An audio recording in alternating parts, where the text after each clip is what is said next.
Depuis hier, 25 mars, nous poursuivons notre exode, notre bel exode vers Pâques, inondé de la lumière du grand mystère de l'Annonciation, mystère de l'incarnation de Dieu. Et tout a changé depuis hier. Parce que le mystère de l'Annonciation, mystère de l'incarnation de Dieu, est une passerelle, est un pont entre la Sainte Quarantaine, le Carême, et la Semaine Sainte, le Saint Septenaire. Nous nous acheminons vers la Sainte Semaine qui est le propre de notre vie chrétienne. La vie chrétienne, c'est la vie de la Semaine Sainte, du Saint Septenaire. Et pour vivre ce mystère du Saint Septenaire, notre Mère l'Église nous donne cette béatitude, cette demande du Notre Père, 7 sacrements, les 7 églises de l'Apocalypse, les 7 dons du Saint-Esprit, les 7 péchés capitaux, les 7 choses à éviter, les 7 églises de l'Apocalypse, les 7 paroles de Jésus sur la croix, mais aussi les 7 paroles de Marie dans l'Évangile. Nous vivons du septenaire parce que nous sommes chrétiens. De la Sainte Quarantaine à la Semaine Sainte au Saint Septenaire. Il ne faut pas passer à côté du mystère. Et dont l'Annonciation est aussi la feuille de route. Elle est donc la feuille de route de notre vie chrétienne. Mais surtout l'Annonciation, c'est l'herméneutique de toute la vie chrétienne, de tous les mystères. Le génie de saint Thomas d'Aquin, c'est d'avoir découvert simplement que le mystère de l'Annonciation est la clé de voûte de la théologie. Thomas d'Aquin, dans son entreprise théologique, essaie de tout considérer, comme il dit lui-même, omnia sub ratione Dei, tout considérer du point de vue de la plénitude de la grâce. C'est ce que l'ange a révélé à Marie hier. Kere kekaritomene. Kekaritomene est plus un substantif qu'un adjectif. Elle n'est pas seulement pleine de grâce, comme chacun pourrait l'être, mais elle est la plénitude de la grâce. C'est pour ça qu'elle est bouleversée à la salutation de l'ange, se demandant à qui l'ange s'adresse. T'adresses-tu à moi ou t'adresses-tu à celui dont nous avons reçu de la plénitude grâce sur grâce? Et à partir de là, saint Thomas d'Aquin va donc développer ce qu'on a appelé l'argument de convenance. C'est magnifique. Il dit chaque fois, convenait-il que Dieu s'incarna pour nous sauver? Parce que nous répondons rapidement en disant, oui, il fallait qu'il s'incarne pour nous sauver du péché. Nous nous informons en ce moment dans la cause efficiente. La question de Thomas, c'est, convenait-il à Dieu en tant que Dieu de s'incarner? Qu'est-ce qui, dans le mystère même de Dieu, peut justifier, peut expliquer l'incarnation? Comment celui qui est tout puissant et bon a-t-il besoin de se servir de ce qui est moins puissant, moins bon et faible pour nous sauver? Il y a un problème. Donc si vous passez vite, vous ne voyez pas la cause finale. Pareil, il va dire, convenait-il que le Christ souffrit sur la croix pour nous sauver, puisque du haut du ciel, il peut décréter, comme dit Isaïe, venez et discutons, que vos péchés deviennent blancs comme la neige. Mais pourquoi il souffre sur la croix pour nous sauver? Raison de convenance. Thomas d'Aquin. Aujourd'hui, 5e dimanche de Carême. Sachez, dans 2 semaines, nous allons célébrer, dans 2 semaines, jour pour jour, nous allons célébrer un événement. On va célébrer l'événement qui donne son sens ultime à nos vies, à nos morts, et selon saint Paul, à notre foi. Saint Paul dit, si le Christ n'est pas ressuscité, notre foi est vaine. Il se trouve donc que la résurrection de Lazare que nous venons de proclamer, suivez bien parce que c'est très beau, la résurrection de Lazare que nous venons de proclamer contient en germe la mort de Jésus et la résurrection de Jésus. La résurrection de Lazare illumine et la mort et la résurrection de Jésus. Regardez ce que dit le texte. Dans l'évangile d'aujourd'hui, qui s'arrête au verset 45, il y a la suite. pour vous montrer que la mort de Lazare, la résurrection de Lazare, est la clé qui nous fait entrer dans la mort de Jésus. Au verset 53 de ce chapitre, il est dit « Dès ce jour-là, ils résolurent de tuer Jésus. Les grands prêtres et les pharisiens réunirent alors un conseil et décidèrent de tuer Jésus. » Du point de vue historique, Jésus est mort à cause de Lazare. Mais du point de vue du mystère, Jésus est mort pour Lazare. C'est ça qui a basculé. Et qui l'a annoncé le premier? Caïphe. Écoutez ce que dit Caïphe au verset 49 et 50.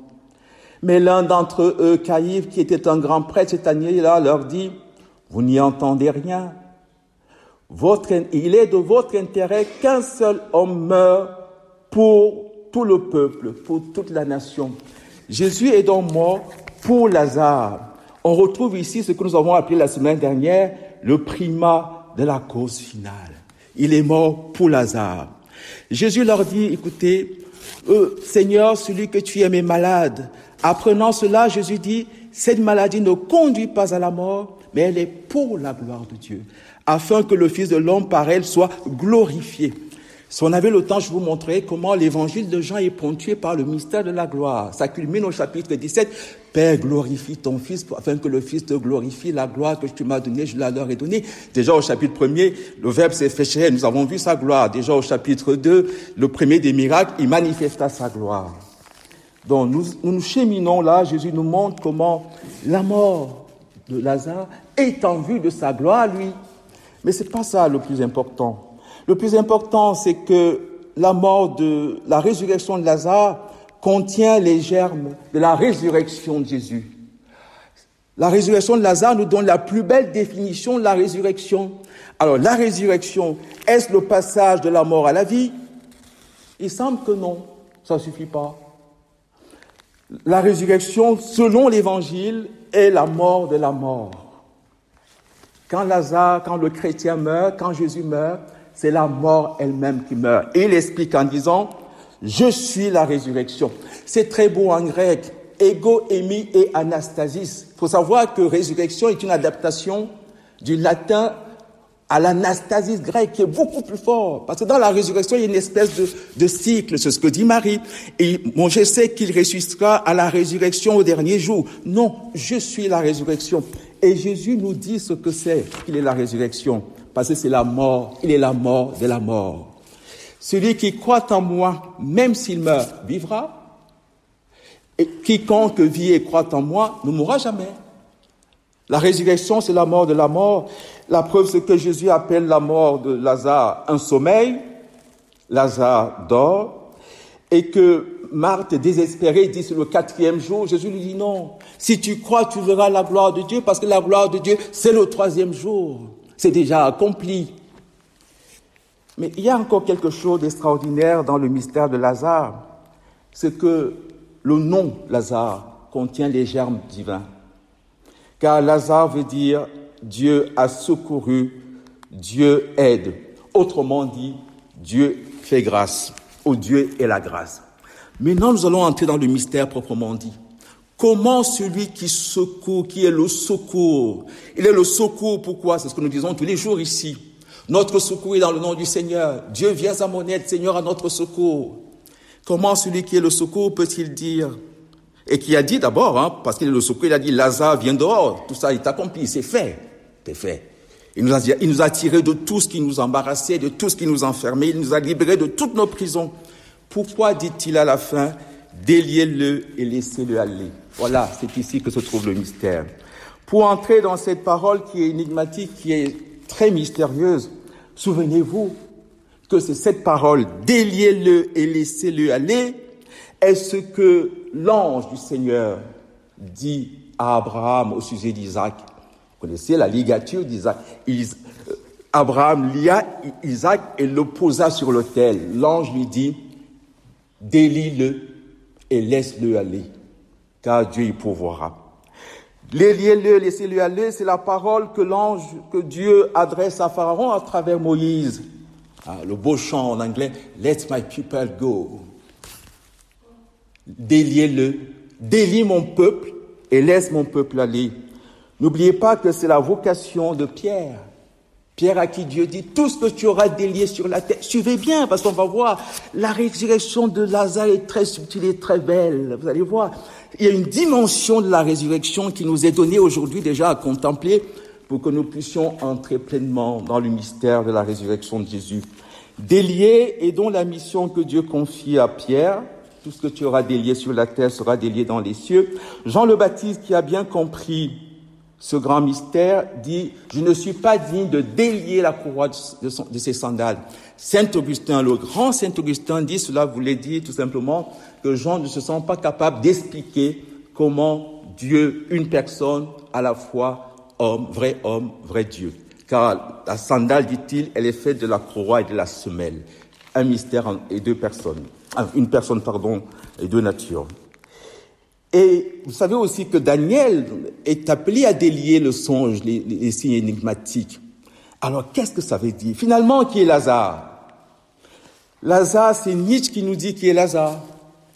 Nietzsche nous dit que Dieu est mort. Et c'est nous qui l'avons tué.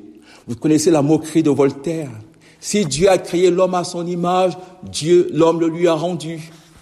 Un jour à la Sorbonne, un matin, il est écrit sur les murs, Dieu est mort, signé Nietzsche. Le lendemain, un autre étudiant est venu écrire, Nietzsche est mort, signé Dieu. Dieu est mort et Dieu nous appelle à son secours. Lui qui est le secours. Il veut que nous puissions le délier, car il est celui qui sort, le mort sorti. C'est quand même curieux. On dit le mort sorti. Un mort, normalement, ne bouge pas. Le mort sorti. Et comment sortit-il? Les pieds et les mains liés, crucifiés. Les pieds et les mains liés par les bandelettes, pas seulement les bandelettes, par nos péchés sur la croix. Et il est sorti comment? Le visage enveloppé, pas seulement par le suaire de Véronique, mais également par l'horreur de nos péchés. Quand il nous regarde, il a envie de se détourner le visage. Vous savez pourquoi? Saint Paul nous explique pourquoi c'est lui qui a besoin, c'est Dieu qui a besoin d'être délié. Déliez-le et laissez-le aller. Délions Dieu et laissons-le aller. Délions Dieu. Saint Paul explique. La colère de Dieu se révèle du haut du ciel contre toute impiété et contre toute injustice des hommes, qui tiennent la vérité captive dans l'injustice, les hommes, eux qui ont échangé la vérité de Dieu contre le mensonge. Dieu est mort à cause de nos mensonges, bien sûr, Dieu est mort. Et l'athéisme et le fidéisme se sont occupés de ses obsèques. De quoi est-il mort? Il est mort parce qu'il est mort ce sont nos religions qui l'ont tué, Dieu. Ce sont nos religions qui le tuent. Il faut demander la grâce pendant ces jours de contempler la vérité. Vous connaîtrez la vérité vous rendra libre afin que Dieu soit Dieu dans nos vies. Si Dieu n'est pas Dieu dans nos vies, alors il a besoin d'être libéré de nos hérésies, de nos blasphèmes, de nos manques de vérité, de nos religions. Et un chanteur qui avait compris cela disait, « Si l'on peut dire en te voyant, c'est Dieu vivant, Jésus-Christ plus jamais ne sera mort. » Délions Dieu, laissons-le aller. Lui qui est la grâce, mendie notre secours. La semaine dernière, il a dit à la Samaritaine, lui qui est la source de vie, donne-moi à boire. Aujourd'hui, il demande qu'on le délie et qu'on le laisse aller.